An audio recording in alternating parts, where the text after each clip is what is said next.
Graça e paz, irmãos. Amém. Abra sua Bíblia no livro de Marcos. Marcos capítulo 6. Dando continuidade à exposição no livro de Marcos. Evangelho de Jesus Cristo segundo Marcos. E hoje iniciando o capítulo 6. Já finalizamos do capítulo 1 ao 5. Todos os sermões estão lá no meu canal, quem quiser verificar. E agora vamos para Marcos capítulo 6. Muito bom, mais um domingo estar com os irmãos.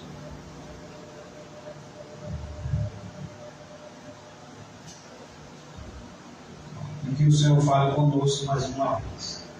Os irmãos já encontraram? Marcos capítulo 6.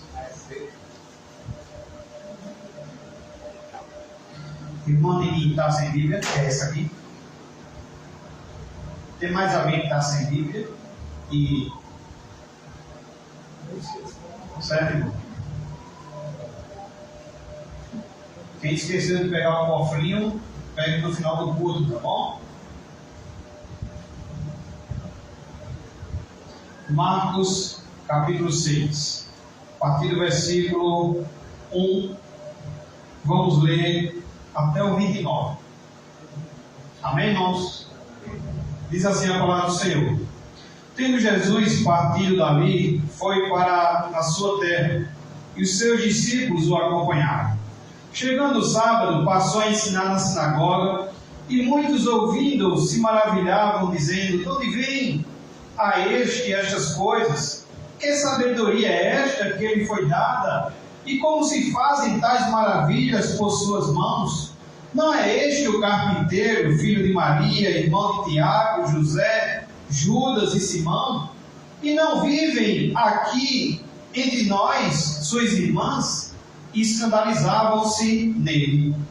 Jesus, porém, lhes disse: não há profeta sem honra, senão na sua terra, entre os parentes e na sua casa. Não pôde fazer ali nenhum milagre, senão curar uns poucos enfermos, impondo-lhes as mãos.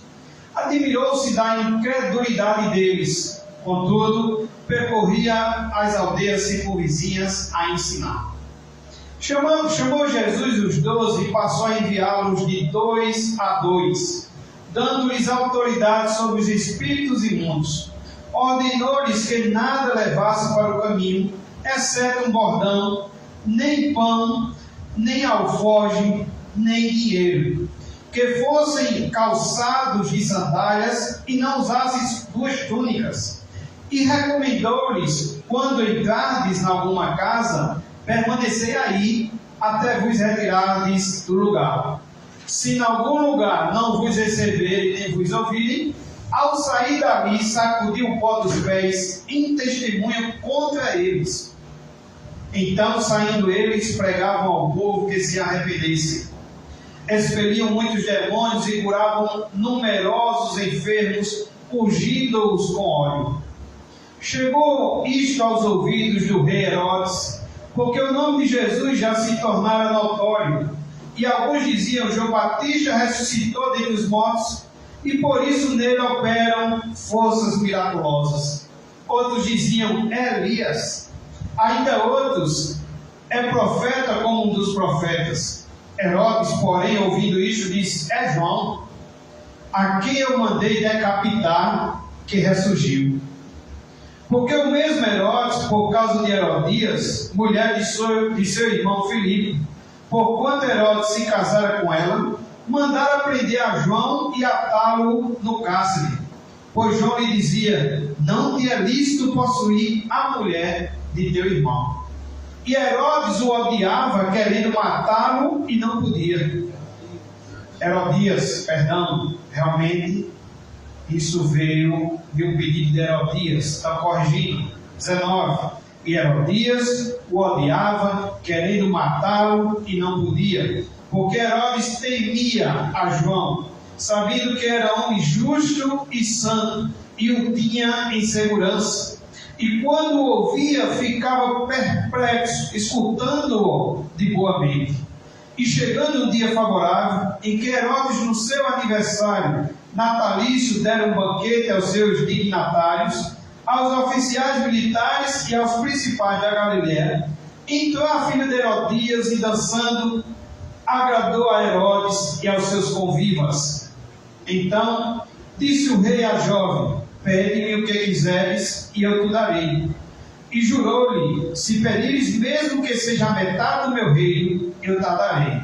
Saindo ela, perguntou à sua mãe: que pedirei? Esta respondeu: a cabeça de João Batista. No mesmo instante, voltando apressadamente para junto do rei, disse: quero que sem demora me deis num prato a cabeça de João Batista. No mesmo instante,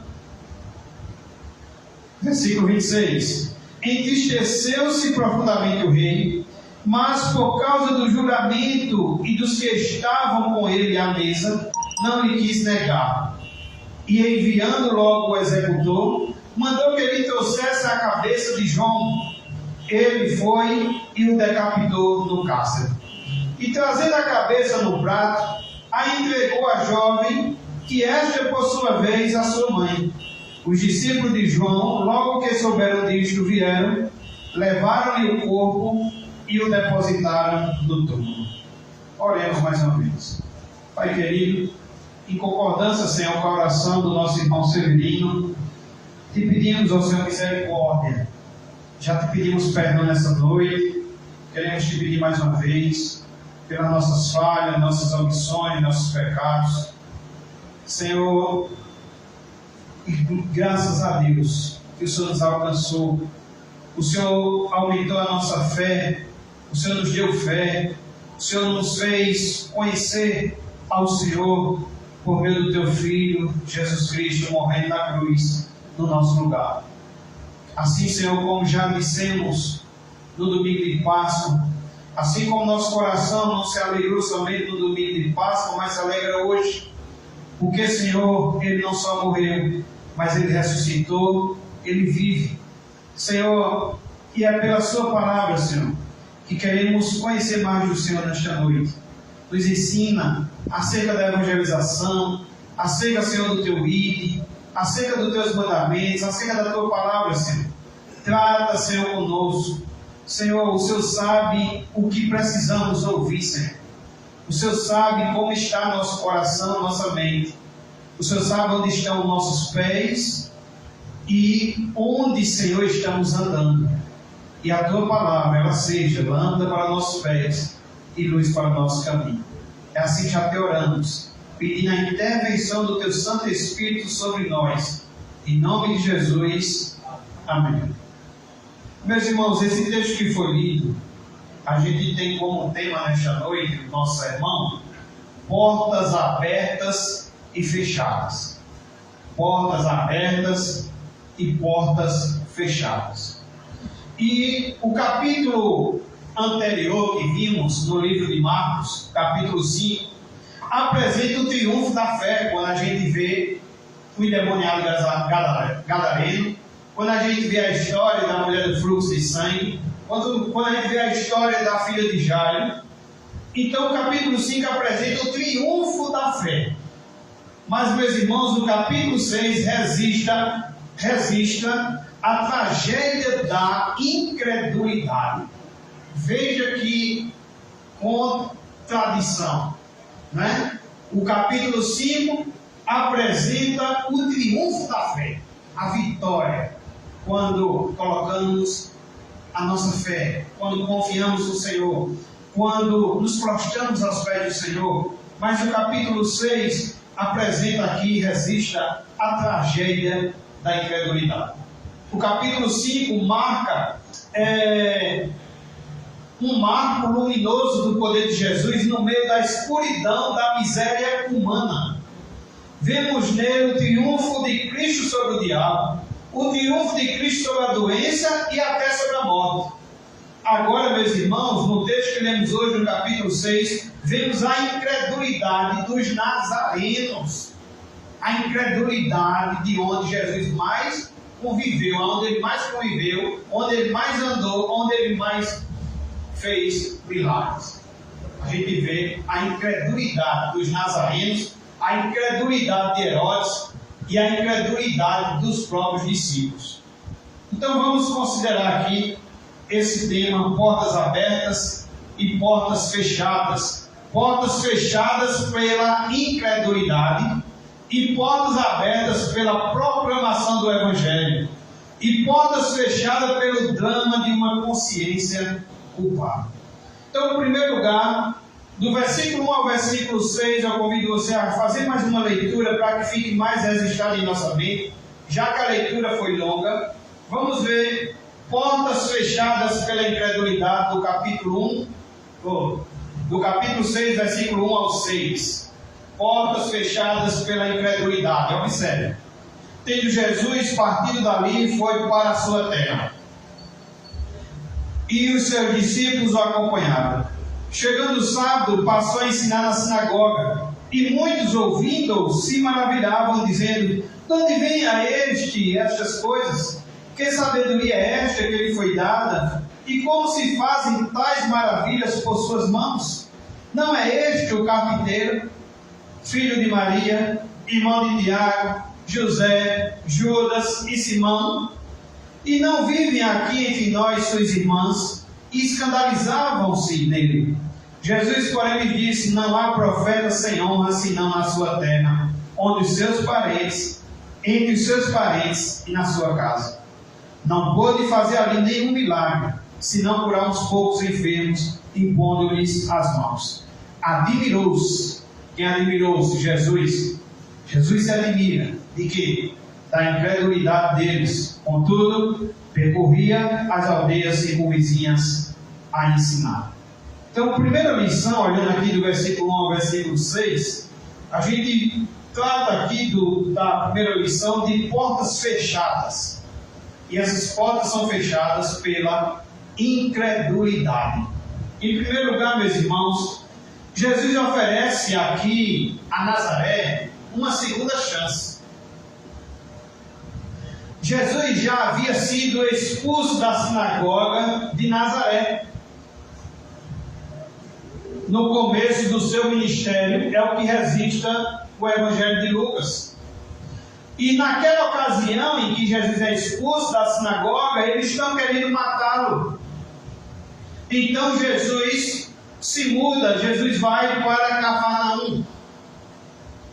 E por isso que o texto começa dizendo: tendo Jesus partido dali, foi para a sua terra. Ou seja, Jesus volta agora, pela segunda vez, dando chance, mais uma chance, uma segunda chance aos nazarenos. Jesus vai outra vez a Nazaré, dando ao povo uma nova oportunidade. Um comentarista ele disse que Nazaré era o povo mais privilegiado do mundo, pois ali o Filho de Deus havia passado sua infância e juventude. Os nazarenos haviam visto de perto a glória de Deus na face de Cristo. Por 30 anos Jesus andou pelas ruas de Nazaré e o povo contemplou sua vida irrepreensível. Mas quando lhes anunciou o Evangelho, mesmo com todas essas evidências, quando Jesus anunciou o Evangelho, o que é que o povo fez? Rejeitaram tanto a mensagem como também o mensageiro. Jesus está em primeiro lugar aqui sobre essas portas fechadas pela incredulidade, dando uma nova chance à cidade de Nazaré. Em segundo lugar, observamos aqui do versículo 2 ao versículo 4 o perigo da familiaridade com o sagrado. O perigo da familiaridade com o sagrado. A familiaridade com Jesus produziu preconceito e não fé. Você observa aqui do versículo 2: chegando o sábado, passou a ensinar na sinagoga. E muitos ouvindo se maravilhavam, dizendo: de onde vem a este essas coisas? Que sabedoria é esta que lhe foi dada? E como se fazem tais maravilhas por suas mãos? Parece até que eles estão cheios de conhecimento de quem é este que está ensinando com autoridade e poder. Mas, irmãos, não é isso que está acontecendo, porque eles estão no versículo 3, observa-se o que Jesus disse no versículo 4, veja o que ele quer, versículo 3, o texto diz que eles, com essa familiaridade, com esse costume de estar tão perto, quem sabe, de Jesus durante 30 anos, vendo desde a sua juventude, da sua mocidade, desde a sua infância, acompanhando essa familiaridade, aqui fala do perigo da familiaridade com o sagrado, veja que gera preconceito e não fé. Ele diz, versículo 3, não é este o carpinteiro, filho de Maria, irmão de Tiago, José, Judas e Simão, e não vivem aqui entre nós suas irmãs? E escandalizavam-se dele. É como se eles dissessem, não é esse não que come farinha igual a gente come farinha. Sabe? E o versículo 4, Jesus, porém, lhes disse, não há profeta sem honra, senão na sua terra, entre os seus parentes e na sua casa. A familiaridade com Jesus produziu preconceito e não fé. A origem e a profissão de Jesus foram obstáculos para os seus compatrícios. E nada é mais perigoso para a alma do que se acostumar com o sagrado. O povo tornou-se incrédulo por causa da origem de Jesus, porque ele tinha vindo de Nazaré, porque conhecia sua família, porque era humilde, era um carpinteiro, conhecia seus irmãos, suas irmãs, que os católicos negam que não tem irmãos e irmãs, está aqui o texto.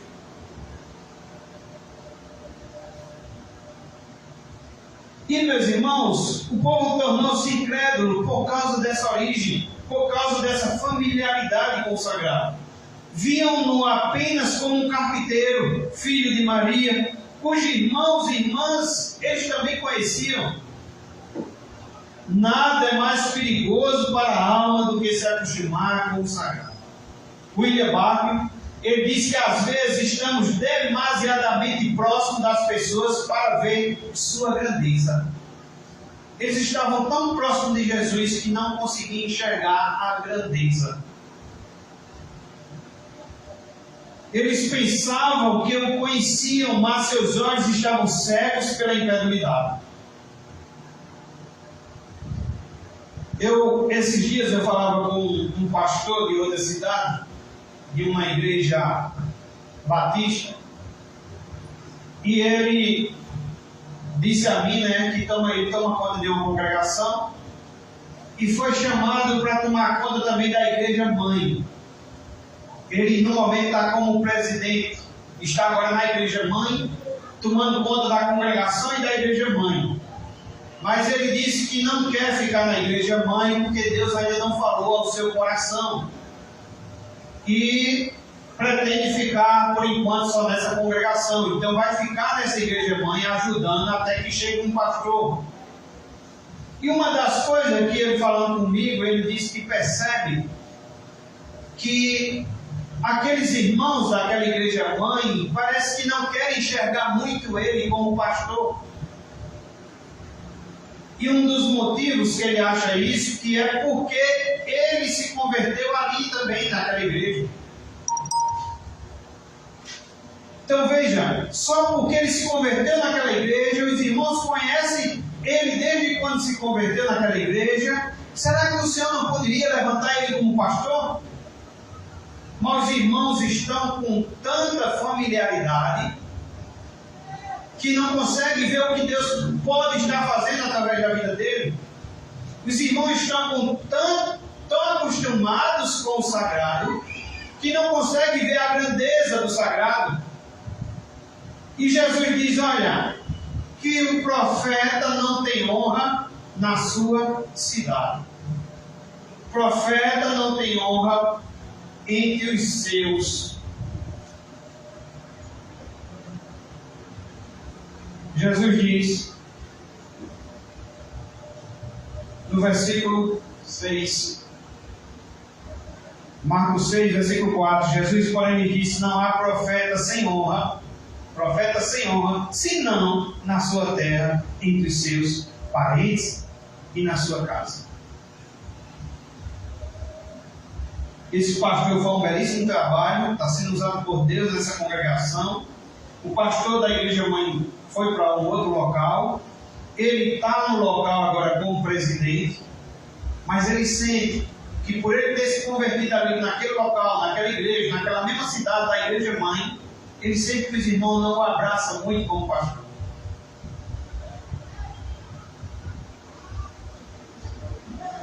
Assim também acontece conosco quando o Senhor nos alcança e vamos pregar para nossos familiares. Não sei se você já tiver essa experiência, mas a gente vai pregar para os nossos familiares. Eu mesmo, quando eu pregava para minha mãe, hoje, graças a Deus, serve ao Senhor. Mas quando eu pregava para minha mãe começava a apontar meus defeitos. Quando eu começava a pregar para minha mãe, já começava a apontar os defeitos do meu irmão mais velho, que é crente. A gente está mostrando Jesus Cristo, que é o perfeito. A gente está mostrando Jesus Cristo, que morreu na cruz, e que ressuscitou, e que veio para nos dar vida, assim como foi nesta noite, que Ele é o caminho, a verdade e a vida, e ninguém vai ao Pai senão por Ele. Mas, irmãos, o profeta não tem honra, senão na sua terra, entre os seus parentes e na sua casa. Esse é o perigo da familiaridade com o sagrado. Eles estavam tão perto, seus irmãos não creram nele, sua cidade não creu nele, os líderes religiosos não creram nele, e a familiaridade, em vez de gerar fé, produziu preconceitos e incredulidade. Em terceiro lugar, o perigo do conhecimento separado da fé. Se você observar no versículo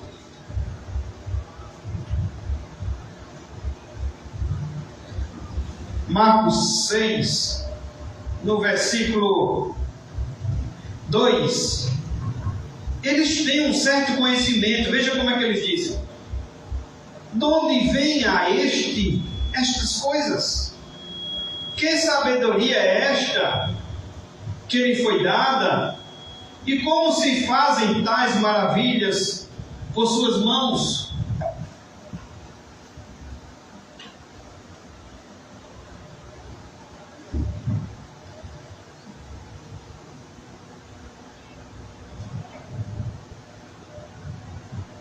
O povo de Nazaré reconhecia. Pode baixar um pouquinho para mim. O povo de Nazaré, meus irmãos, eles reconheciam que Jesus fazia coisas extraordinárias e tinha uma sabedoria sobre-humana.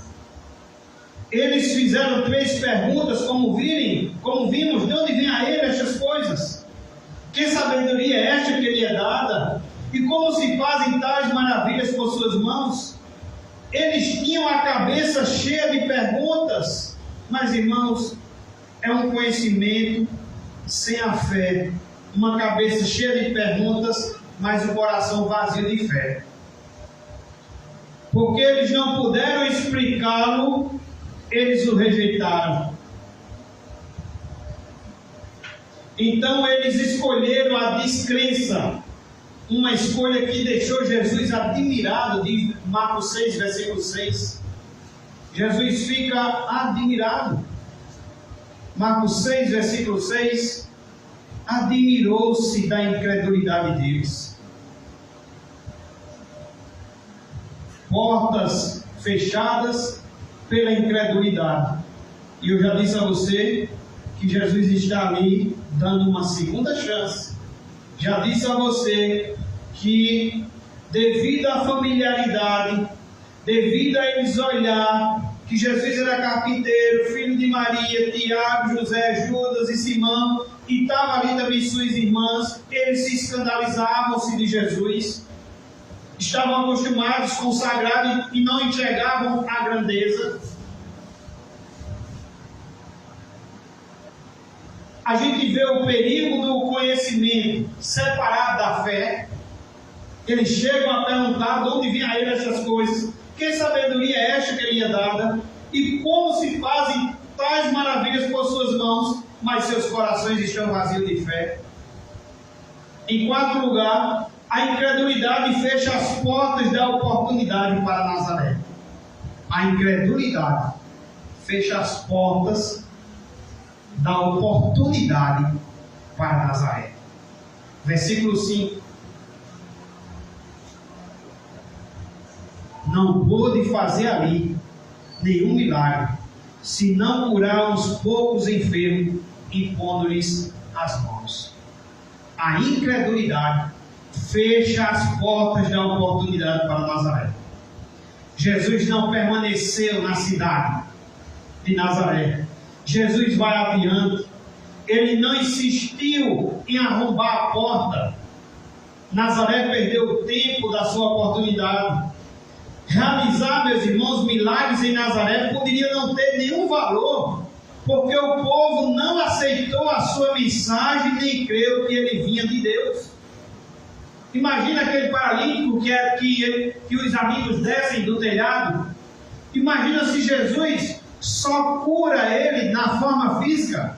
Imagina se ele pega apenas o seu leito, que seria um grande milagre. Certamente todos iam ficar maravilhados. Imagina se ele pega o seu leito e vai embora. E se Jesus não diz a ele: perdoados estão os teus pecados. Então, meus irmãos, fazer milagres aqui numa cidade de Nazaré, onde vemos a incredulidade desse povo, poderia ser algo ainda pior. Poderia ainda endurecer o coração deles ainda mais.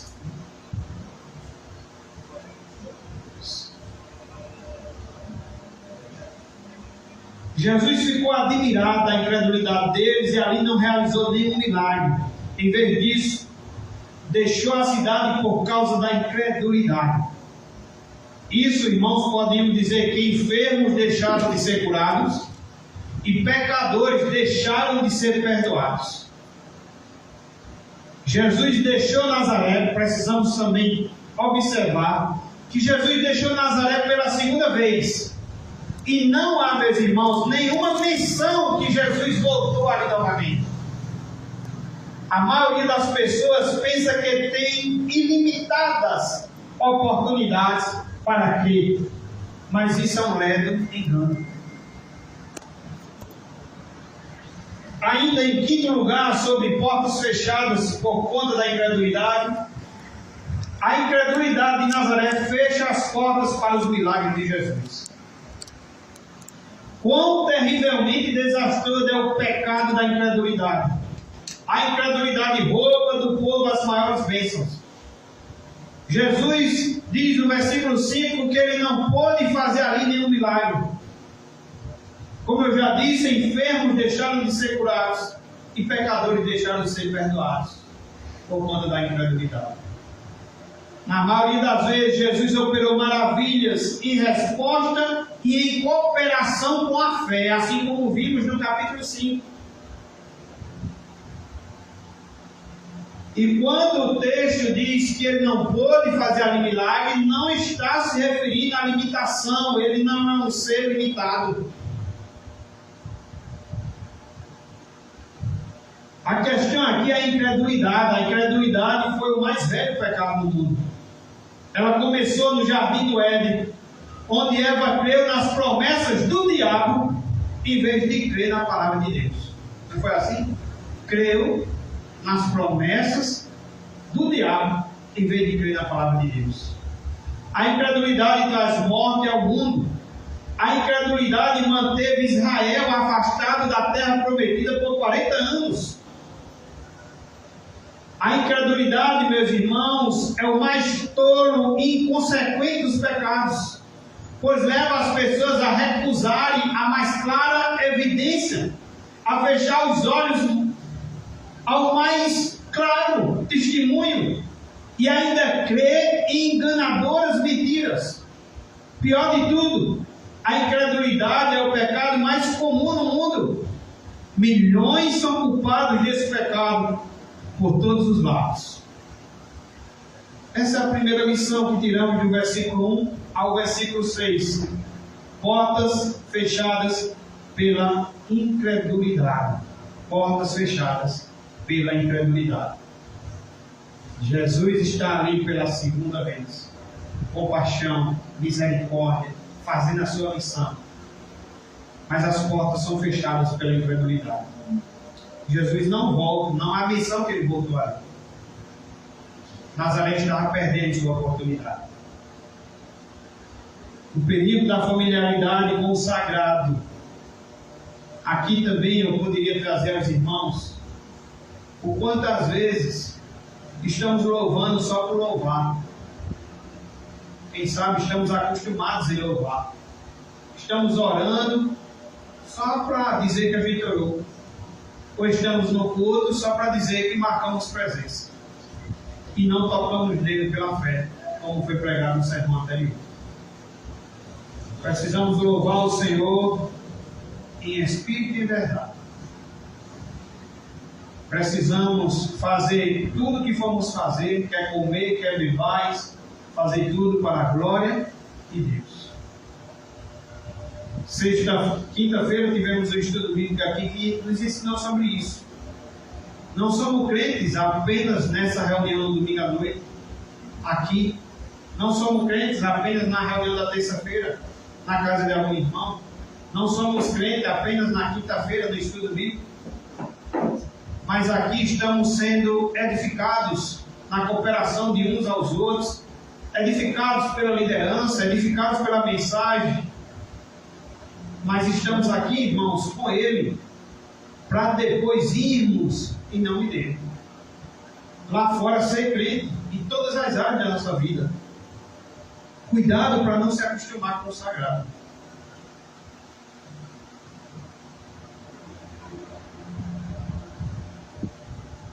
O perigo do conhecimento separado da fé. A gente vê um certo conhecimento. Quando eles fazem essas perguntas, de onde vem a estas coisas? Que sabedoria é esta que lhe foi dada? E como se fazem tais maravilhas por suas mãos? Mas é um conhecimento separado da fé.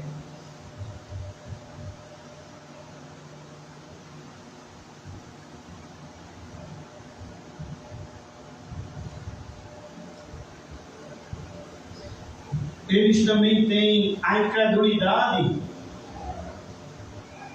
que fecha as portas da oportunidade para Nazaré. O Senhor não opera ali nenhum milagre. E a incredulidade de Nazaré fecha as portas para os milagres de Jesus. Alguém já disse, irmãos, que onde há incredulidade, já foi embora a fé.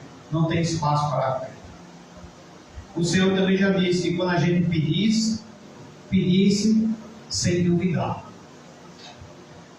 Onde há fé, não há espaço para a incredulidade. E quando há incredulidade, as portas são fechadas. Uma segunda lição a gente tira, dando continuidade na leitura desta noite, do versículo 7 ao 12, onde trata sobre a instrução para os 12. Do 7 ao 13, diz assim: chamou Jesus os 12 e passou a enviá-los de 2 a 2, dando-lhes autoridade sobre os espíritos imundos. Ordenou-lhes que nada levassem para o caminho, exceto um bordão, nem pão, nem alforje, nem dinheiro. Que fossem calçados de sandálias, não usassem 2 túnicas. E recomendou-lhes, quando entrardes em alguma casa, permanecer ali até vos retirardes do lugar. Se em algum lugar não vos receberem nem vos ouvirem, ao saírem de ali, sacudir o pó do pés em testemunho contra eles. Então, saindo eles, pregaram ao povo que se arrependesse, expeliam muitos demônios e curaram numerosos enfermos, ungindo-os com óleos. A segunda lição que a gente tira aqui é portas abertas para a salvação. Já vimos portas fechadas pela incredulidade, e agora vamos ver portas abertas para a salvação. Em primeiro lugar, meus irmãos, a gente vê que Jesus amplia seu ministério comissionando os apóstolos. A gente viu aqui no versículo 7 que Jesus chamou os 12. Jesus chama os 12 e passa a enviar de 2 em 2 e dá a eles autoridade sobre os espíritos imundos e passa a dar-lhes algumas instruções. E Jesus não chamou os apóstolos, irmãos, apenas para estarem com ele, mas também para enviá-los a pregar e a expelir demônios. Agora que já estão treinados, porque Jesus chama primeiro para estar com ele, agora que já são treinados, eles agora são enviados. Eles vão realizar seu trabalho em nome de Jesus, com a autoridade de Jesus, levando a mensagem de Jesus como uma extensão da sua própria missão, a continuidade da missão de Jesus Cristo. É o que está acontecendo aqui. É o que acontece quando ele chama os 12, depois envia de 2 em 2, depois chama 70, e assim como estamos aqui nesta noite com a mesma responsabilidade, com o mesmo chamado do ID. E Jesus chama primeiro para estar com ele e depois Jesus envia. E isso é a ampliação do ministério de Jesus. Ao ponto, meus irmãos, que Mateus 10,40 diz que quem recebeu um desses mensageiros recebe o próprio Jesus. Portas abertas para a salvação. Em segundo lugar, Jesus deu aos apóstolos a mensagem. Quando os apóstolos saíram a pregar aos homens, eles não criaram a sua própria mensagem. Eles levaram a mensagem que receberam. Não levaram aos homens as suas opiniões, mas a verdade de Deus. O conteúdo da mensagem focava em 3 áreas distintas. Primeira área, você pode observar no versículo 12. Então, saindo eles, pregavam ao povo que se arrependesse. Eles pregavam arrependimento. A mensagem do Evangelho começa com arrependimento. Não é com Deus te ama. É com arrependimento. Arrepender-se significa mudar de mente e logo adaptar a ação a essa mudança. Hoje eu postei uma mensagem no grupo de Hernandes Dias Lopes, que ele compartilhou, que ele diz: olha, a igreja aceita todos, só não aceita tudo. Aí ele diz: vem como estás, mas não continue como veio. O arrependimento não é lamentar-se sentimentalmente. O arrependimento, meus irmãos, é algo revolucionário. Por isso são poucos os que se arrependem. Então, meus irmãos, devemos chamar as pessoas ao arrependimento se quisermos seguir as pegadas dos apóstolos. Nada menos do que isso deve ser exigido. É impossível alguém entrar no reino dos céus sem passar pela porta do arrependimento. John Charles Hill diz que não há pessoas impenitentes no reino dos céus. Todos os que entram lá sentem, choram e lamentam a sua triste condição espiritual. Precisamos focar, em primeiro lugar, na mensagem do Senhor, que a primeira coisa é arrepender-nos. Segunda coisa que a gente observa, eles curaram os enfermos ungindo-os com óleo. Versículo 13, expeliam muitos demônios e curavam numerosos enfermos ungindo-os com óleo. Os apóstolos pregaram aos ouvidos e também aos olhos. Falaram e também fizeram. Proclamaram e demonstraram. Eles tinham palavra e poder. A salvação é uma bênção que se estende ao homem integral, ou seja, ao corpo e à alma. Os apóstolos ungiam os enfermos com óleo. Precisamos ter um pouquinho de cuidado com a questão do óleo. O óleo é usado como um cosmético, remédio, ou como um símbolo espiritual. O William Hendricks, ele entende que os discípulos usaram óleo aqui, não como remédio ou cosmético, mas como símbolo da presença, da graça e do poder do Espírito Santo. Quando a gente faz aquelas aulas aqui na igreja para se batizar, um dos símbolos do Espírito Santo é a água. A gente também fala do óleo. Então o óleo ali é um símbolo. Não coloque a fé no óleo.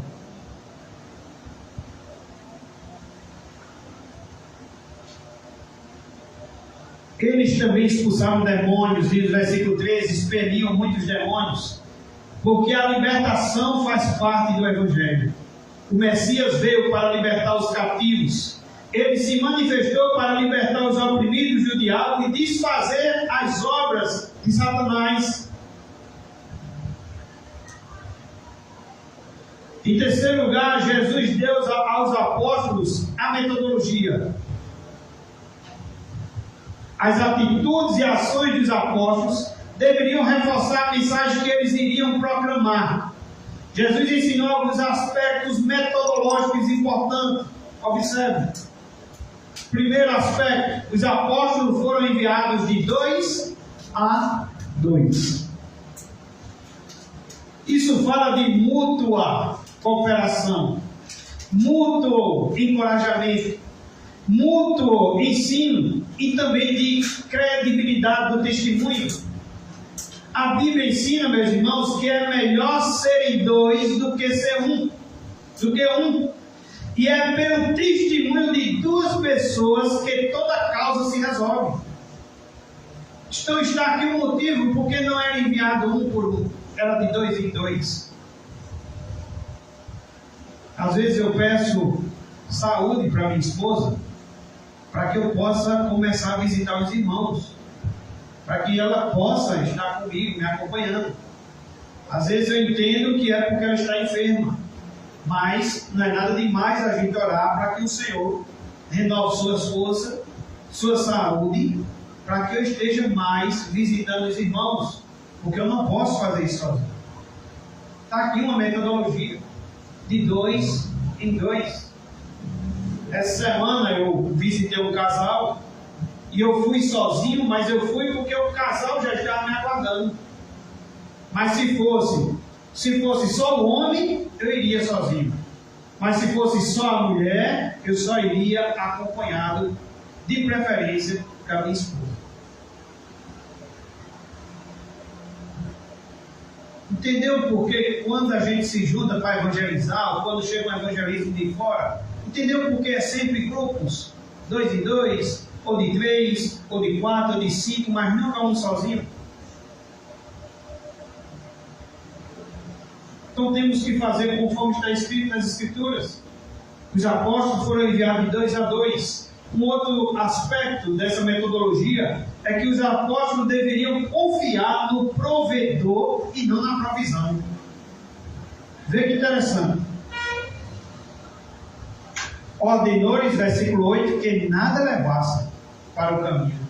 Nada, não leve nada. Exceto um bordão.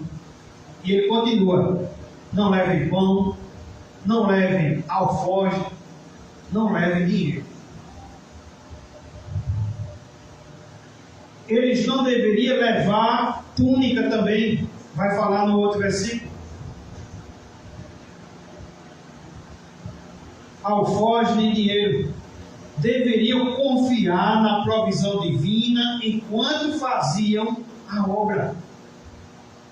Jesus estava mostrando, meus irmãos, que o trabalhador é digno do seu salário. O trabalhador é digno do seu salário. A igreja precisa entender que precisa manter o seu obreiro.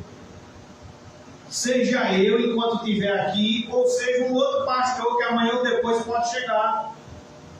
A congregação precisa manter o seu obreiro. Ele está ensinando que os irmãos precisavam acreditar também nessa provisão. O obreiro é digno do seu salário. Jesus queria que eles fossem adequadamente supridos. Agora, não ao ponto de cessarem de viver pela fé. Jesus alerta sobre o perigo também da ostentação, né? Não levem. Dependam de mim. Jesus está ensinando. Dependam da provisão do Senhor.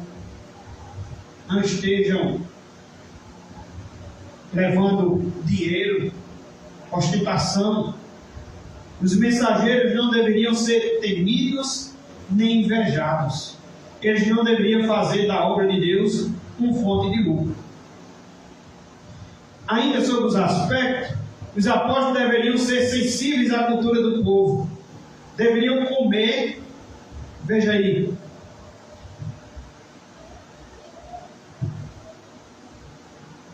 versículo 9, que fossem calçados de sandálias e não usassem 2 túnicas. Ainda sobre a provisão que o Senhor iria fazer. 10. E recomendou-lhes, quando entrados em alguma casa, permanecer aí, até vos retirados do lugar.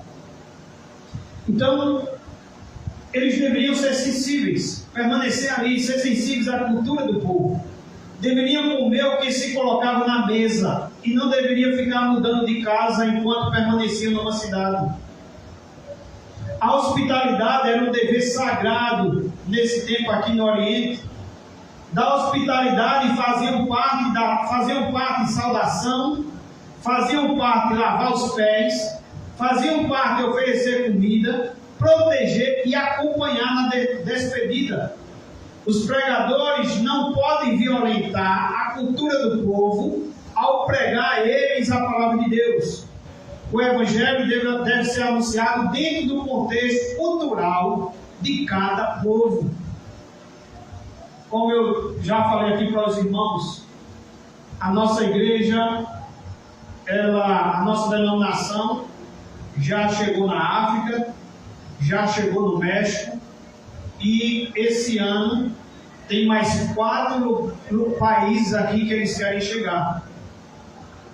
E nesses lugares vão se deparar com culturas diferentes. Aqui em Patos, eu digo aqui em Patos, é bem distante da nossa cidade, mas eu digo aqui porque volta agora para o Brasil, né? Aqui em Patos, na Paraíba, já tem a primeira igreja congregacional cigana, para que atenda o mover que Deus está fazendo ali entre os ciganos. Deus está alcançando os ciganos. Então criou já a primeira igreja congregacional cigana, para começar a trabalhar com aqueles que o Senhor está alcançando, que tem uma cultura diferente. E que o Evangelho tem que ser pregado a toda criatura, a toda nação, a todo povo. Em quarto lugar, Jesus ensinou que se deve aproveitar as portas abertas e não forçar as portas fechadas. Onde houvesse rejeição, os apóstolos não deveriam permanecer. Veja o versículo 11. Se em algum lugar não vos receberem, nem vos ouvirem, ao sair de dali, sacudir o pó dos pés em testemunho contra eles. Os apóstolos deveriam sacudir o pó de suas sandálias.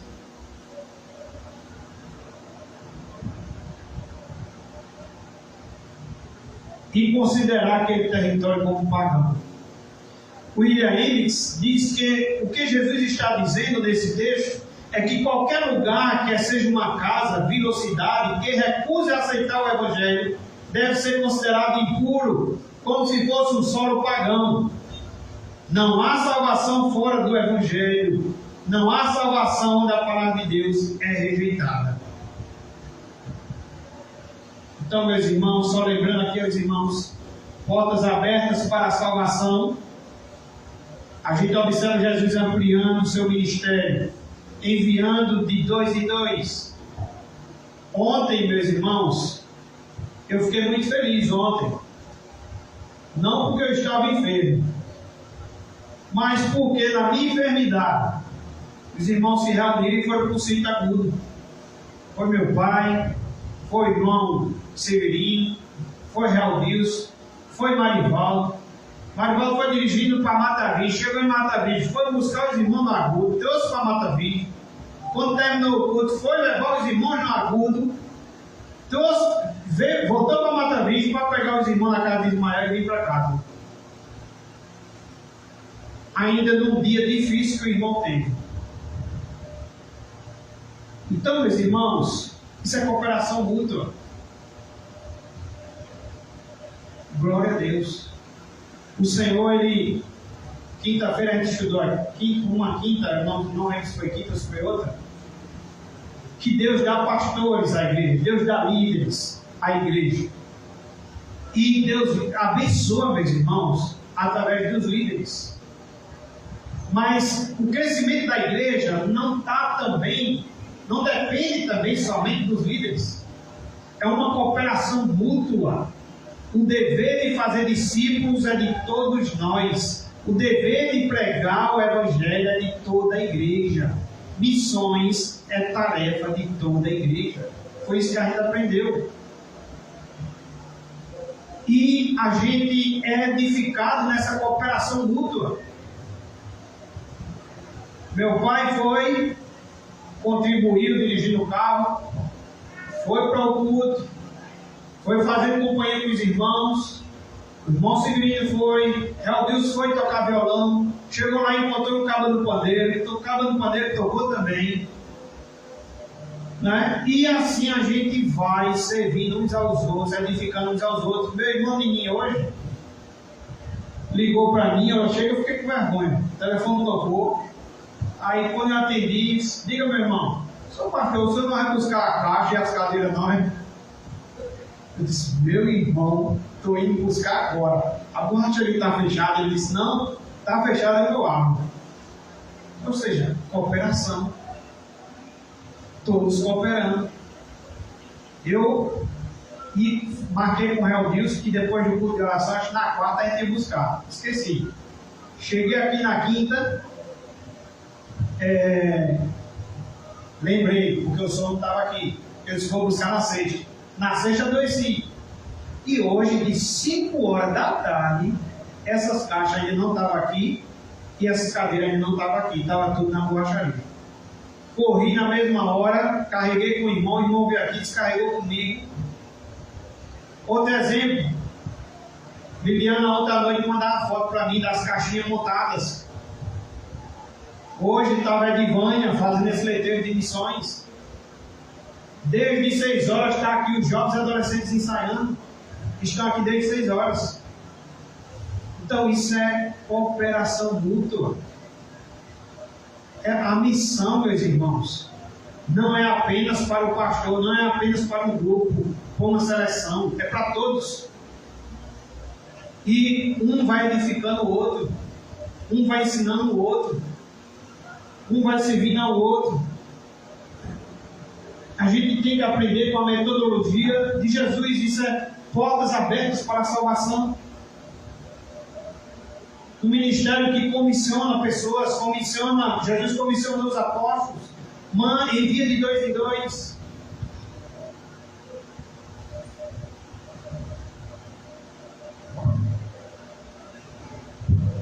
Quando for anunciar, a gente vê que Jesus dá aos apóstolos a mensagem, uma mensagem que é a mensagem de arrependimento, uma mensagem que também crê, que pode orar também pelos enfermos, Uma mensagem que também não tem medo de bater na porta de alguém, ainda que quem abra seja Satanás.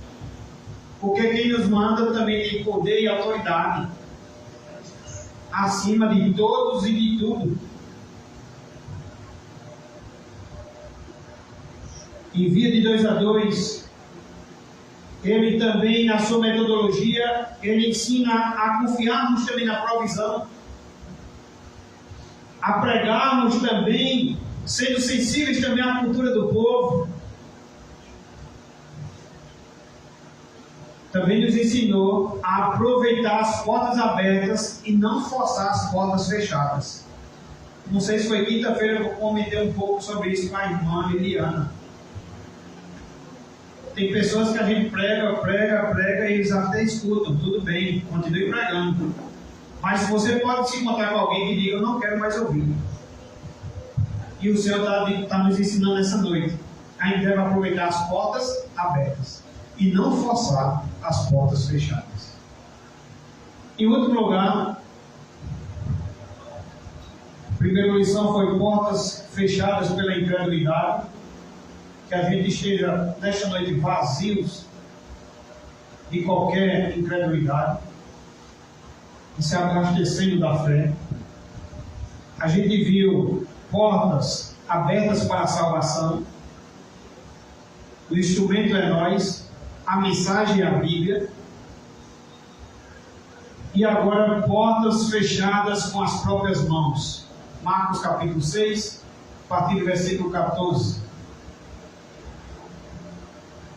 Chegou isto aos ouvidos do rei Herodes, porque o nome de Jesus já se tornara notório, e alguns diziam, João Batista ressuscitou dentre os mortos, e por isso nele operam forças miraculosas. Outros diziam, é Elias, ainda outros, é profeta como um dos profetas. Herodes, porém, ouvindo isto, disse, é João. Herodes pensa que é João, irmãos. João é quem já havia perdido a cabeça. Então ele pensa que João ressuscitou. Herodes, porém, ouvindo isso, disse a João, a quem eu mandei decapitar, que ressurgiu. Porque o mesmo Herodes, por causa de Herodias, mulher de seu irmão Filipe, porquanto Herodes se casara com ela, mandaram prender a João e atá-lo no cárcere. Pois João lhe dizia, não te é lícito possuir a mulher de teu irmão. E Herodias o odiava, querendo matá-lo, e não podia. Porque Herodes temia João, sabendo que era homem justo e santo, e o tinha em segurança. E quando ouvia, ficava perplexo, escutando-o de boa mente. E chegando o dia favorável em que Herodes, no seu aniversário natalício, dera um banquete aos seus dignatários, aos oficiais militares e aos principais da Galiléia, entrou a filha de Herodias, e dançando agradou a Herodes e aos seus ouvintes. Então disse o rei a jovem, pede-me o que quiseres, e eu te darei. E jurou-lhe, se pedires mesmo que seja a metade do meu reino, eu te darei. Saindo ela, perguntou à sua mãe, que pedirei? Ela respondeu, a cabeça de João Batista. No mesmo instante, voltando apressadamente para junto do rei, disse, quero que sem demora me deis no prato a cabeça de João Batista. Entristeceu-se profundamente o rei, mas por causa do juramento e dos que estavam com ele à mesa, não lhe quis negar, e enviando logo o executor, mandou que ele trouxesse a cabeça de João. Ele foi e o decapitou no cárcere, e trazendo a cabeça no prato, entregou a jovem, e este por sua vez a sua mãe. Os discípulos de João, logo que souberam disto, vieram, levaram-lhe o corpo e o depositaram no túmulo. E aí chega a última lição desta noite, que é portas fechadas com as próprias mãos. Portas fechadas pelas próprias mãos, aqui pelas mãos de Herodes. Em primeiro lugar, meus irmãos, Herodes é um homem perturbado. E as portas estão fechadas pelas suas próprias mãos, em primeiro lugar, porque é um homem perturbado. Herodes temia João Batista, vivo. Diz que quando ouvia ele ficava perplexo, você viu na leitura. Mas Herodes agora está perturbado, ele teme agora a João estando morto. Sua consciência está atormentada e ele não sabe como se livrar dela. Ele divorciou-se da sua mulher para casar com Herodias, mas não consegue divorciar-se de si mesmo quanto à sua consciência. Ninguém pode evitar viver consigo mesmo. E quando o seu interior torna-se o acusador, a vida torna-se insuportável. Herodes, em vez de arrepender-se, endurece, meus irmãos, ainda mais o coração. Nada é mais precioso que uma consciência pesada. Nada é mais perigoso que uma consciência pesada sem arrependimento. Herodes está vivendo um conflito entre a sua consciência e a paixão pela mulher de seu irmão. 2 aguilhões feriam a consciência de Herodes: o assassinato de João Batista e o medo de haver João Batista ressuscitado. João Batista, ele havia se interposto no caminho do pecado de Herodes. Este, para agradar sua mulher e acalmar sua consciência, colocou João na prisão e depois mandou decapitá-lo. Herodias temia o povo, Herodes temia João, mas João Batista não temia nem a um nem a outro. João Batista morreu em paz, mas, meus irmãos, aqueles viveram em tormento. Portas fechadas pelas próprias mãos. Herodes é um homem perturbado pela consciência. Em segundo lugar, Herodes é um homem supersticioso. Herodes pensa de forma mística e supersticiosa. É uma teologia cheia de superstição, que traz tormento em vez de trazer libertação. A superstição é uma fé baseada em sentimentos e opiniões. Não vem, meus irmãos, da Escritura. Varia de acordo com o momento. Por isso não oferece nenhuma segurança nem paz. Por isso ele é perturbado, porque ele é um homem supersticioso. Em terceiro lugar, Herodes é um homem adúltero. Herodes Antipas era casado com uma filha do rei Aretas, rei de Damasco. Divorciou-se dela para casar-se com Herodias, mulher de seu irmão Filipe. Herodias era cunhada e sobrinha também do Herodes. Era filha de Aristóbulo, seu meio-irmão. Ao casar-se com Herodias, Herodes cometeu pecado de adultério e pecado de incesto, casando com a sua sobrinha, violando assim a moral e a decência tratada em Levi nas Escrituras. O casamento do rei, então, é duramente condenado por João Batista. Sabe por quê, meus irmãos? Porque ele não é um profeta de conveniência. Ele não é cúmplice do pecado. Mas João Batista é a voz de Deus, quer seja no deserto, quer seja no palácio. Estava pronto a ser preso e a morrer, mas nunca calar sua voz. Em terceiro lugar, Herodes é um homem conflituoso. No versículo 20, Marcos 6,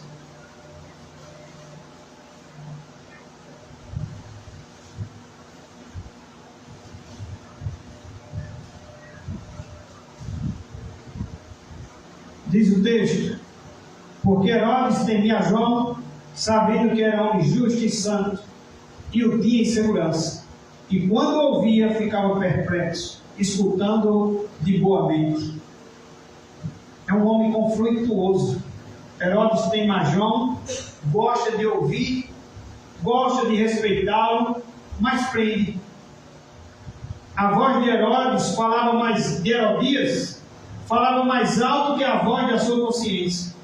Ele não foi corajoso o suficiente para obedecer à palavra de João, mas agora se sente escravo da sua própria palavra e manda matar um homem inocente.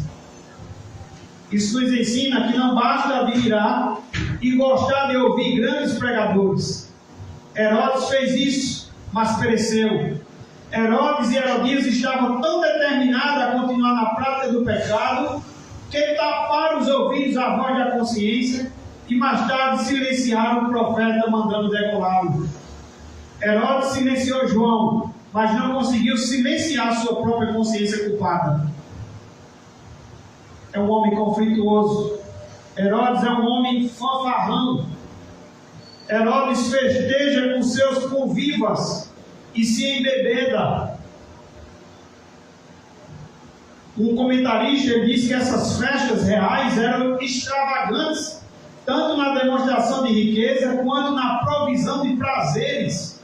Homens, mulheres, luxo, mundanismo, bebidas, músicas profanas.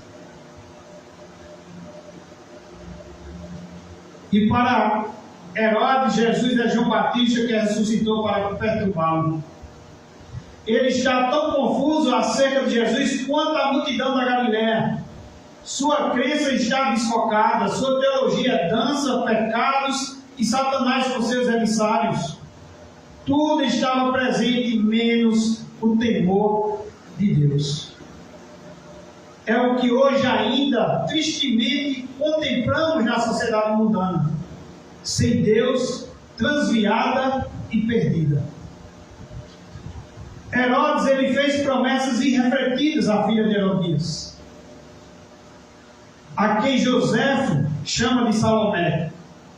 E para manter sua palavra, manda decapitar o homem a quem respeitava e temia. Herodes era um homem que agia por impulsos e falava antes de pensar. Ele está no trono, mas quem comanda é Herodias. Ele fala muito e pensa pouco. Quando age, ele o faz de forma insensata. Sua festa de aniversário tornou-se uma festa macabra. O bolo de aniversário não veio coberto de velas, mas coberto de sangue, com a cabeça do maior homem dentre os nascidos de mulher, o precursor do Messias. Faltou em Herodes coragem moral para temer a Deus, em vez de temer, em vez de quebrar os seus votos insensatos, a pedido de uma mulher vingativa e de seus convivas. Em último lugar, Herodes é um homem que fechou a porta da graça com suas próprias mãos. Herodes viveu no pecado, não ouviu o profeta, prendeu o profeta, matou o profeta e endureceu ainda mais o coração. Mais tarde, Jesus chama Herodes de raposa.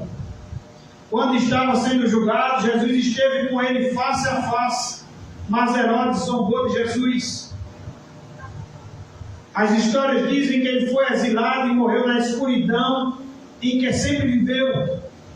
No ano 39 depois de Cristo, Herodes Agripa, seu sobrinho, o denunciou ao imperador romano. E ele foi deposto e banido para um exílio perpétuo em Lyon, na Gália, onde morreu. Meus irmãos, acredito que todas essas explicações e algumas aplicações também se aplicam ao nosso discipulado, também se aplica à ordem de fazer discípulos. E começa tratando da incredulidade. As portas são fechadas quando temos incredulidade. Não podemos, irmãos, estar com o Senhor, dizer que está com o Senhor e deixar que a incredulidade tome conta do nosso coração, tome conta do nosso dia a dia, tome conta da nossa caminhada, porque as portas são fechadas para a incredulidade. Vimos também portas abertas para a salvação, e essas portas são abertas para a salvação e ainda estão abertas. O Senhor continua ainda ordenando que nós vá, que obedecemos o ID, Ele continua dizendo que é Ele que está ordenando, Ele tem toda a autoridade e todo o poder. E que façamos discípulos. E Ele mostra que isso é uma cooperação mútua. Não é só o pastor, não é só o departamento de missões. Toda a igreja deve estar envolvida. Como é que o departamento de missões pode trabalhar esse ano de missões envolvendo a igreja? Toda a igreja precisa estar envolvida. A liderança é para ajudar a organizar, ajudar a orientar. Mas como podemos fazer para envolver toda a igreja em missões?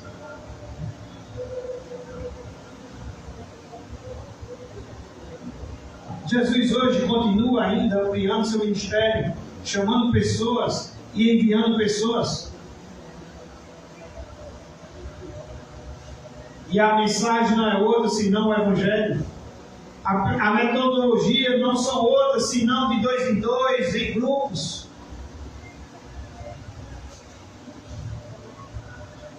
Ainda que tenhamos estratégias, ainda que apareçam recursos, precisamos ir confiando nas provisões do Senhor. Precisamos conhecer a cultura do povo. E precisamos aproveitar as portas abertas e não forçar as portas fechadas. E precisamos anunciar o perigo de rejeitar esse Evangelho. Quando as portas fechadas com as próprias mãos, não sejamos perturbados, irmãos. Não viemos ferir nossa consciência. Acredito que o Espírito Santo que habita em nós, acredito que já nos ensinou muito. Não passamos pelo semáforo vermelho. O Espírito Santo, Ele já nos ensinou, temos a palavra de Deus. Essa palavra que devemos anunciar, é ela que devemos praticar. Não viemos ferir nossa consciência, para que a gente não feche a porta da salvação. Não sejamos supersticiosos, mas viemos conhecer a verdadeira palavra de Deus. Não sejamos adúlteros. Não tenhamos também medo de dizer que as pessoas quais são seus pecados. Não viemos, irmãos, preferir ser fanfarrão, beber todas as taças dos prazeres aqui que o mundo nos oferece, mas viver em obediência a Deus, tendo em nós uma vida revolucionária mesmo, radical. Às vezes a gente quer amenizar as coisas. Não, eu menti, mas foi por uma justa causa. Você mentiu? Vá olhar o que é mentira na Bíblia. A Bíblia diz que a mentira é o pai, o diabo é o pai da mentira. Não vem de Deus, ele não mente. Ele anda na luz, ele não anda nas trevas.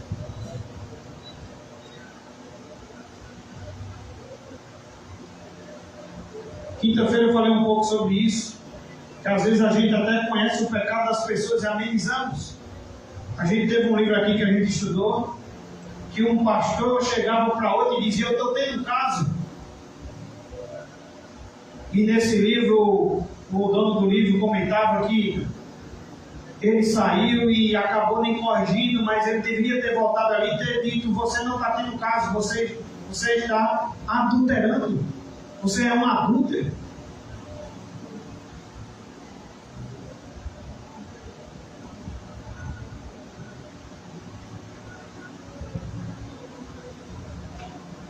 Não viemos, irmãos, fechar a porta da graça com nossas próprias mãos. Amém?